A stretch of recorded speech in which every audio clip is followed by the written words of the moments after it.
नमस्कार सर्वांना, श्री स्वामी समर्थ।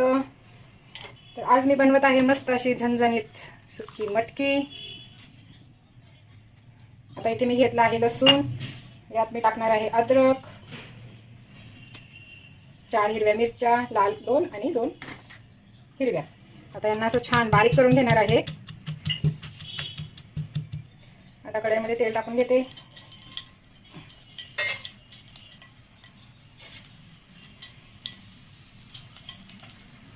तेल छान गरम झालं आहे। आता त्यात टाकून घेते मी कांदा,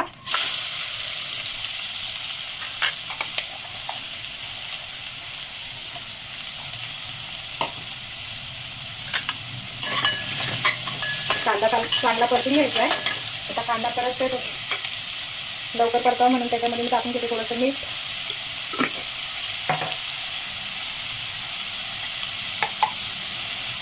2 टोमॅटो घेतले आहे, ते बारीक करून घेते।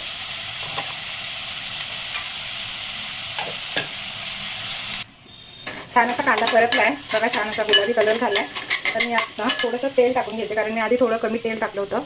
आता थोडंसं टाकते आणि याच्यामध्ये मी केलं आहे मगाशी पेस्ट, अद्रक, लसूण आणि 4 हिरव्या मिरच्या। तर हे पण आता फ्राय करून घेते, परतून घेते चांगलं याच्यामध्ये।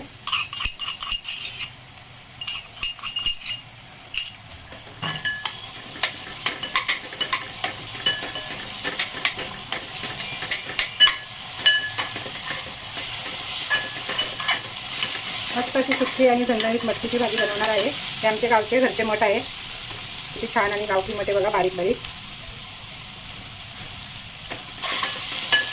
आता हे चांगलं परतलं आहे, तेल पण सुटलं आहे।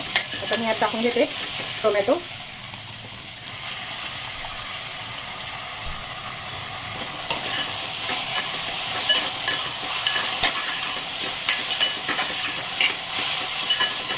चांगलं परतून घेते। छान असा कांदा टोमॅटो परतला आहे, त्यात टाकते कढीपत्ता। मटकीच्या सुक्या भाजीला कढीपत्ता टाका, जास्त टाकायचा, खूप छान मस्त असा सुगंध येतो ना। टाकूया मोहरी, जिरे, हळद,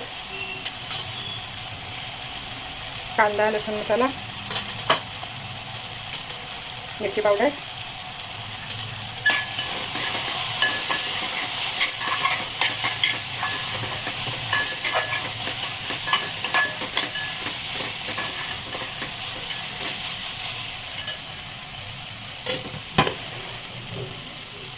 आता टाकते मटकी। खरं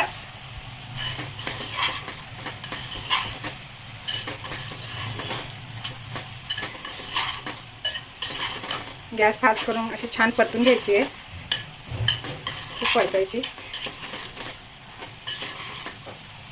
मटकी आपण जेवढी कांदा टोमॅटोमध्ये परतो ना, तेवढी मटकी टेस्टी लागते खायला।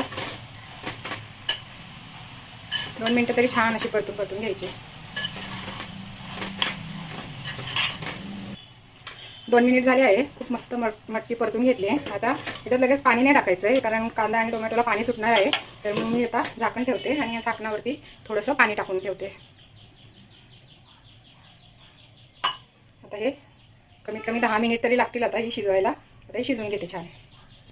आता 2-3 मिनटं झाले आहे, आता मी झाकण काढलं आहे। तर मी टाकून घेणार आहे थोडासा शेंगदाण्याचा कूट,